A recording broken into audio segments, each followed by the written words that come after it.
ரசூலுல்லாஹ் ஒரு துஆ சொல்லி தந்தார்கள். புகாரியில் இந்த ஹதீஸ் வருகிறது. யார் இதை ஓதிவிட்டு தஹஜ்ஜத்திலே அல்லாஹ்விடம் கரமேந்தினார்கள், அல்லாஹ்வுடைய வெறும் கையாக அனுப்பவே மாட்டாண்டார்.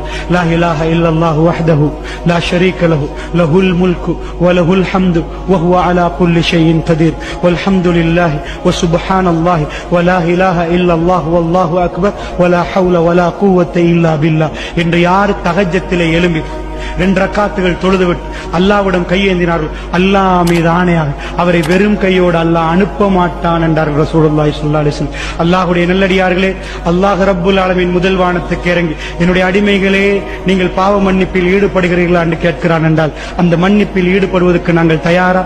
இன்னொரு ரிவாயத் வருது, லா இலாஹ இல்லா அன்த சுப்ஹானக இன்னி குன்து மினல் ஸாலிமீன் என்று சொல்லி யார் அல்லாஹ்விடம் நெருங்குகிறார்களோ அவர்களுக்கு அல்லாஹ் கொடுப்பான் என்கிறார். அதோடு ரசூலுல்லாஹ் மீது ஸலவாத்து சொல்லி நீங்கள் இந்த இரவுகளில் அல்லாஹ்விடம் நிறைய கேட்கலாம்.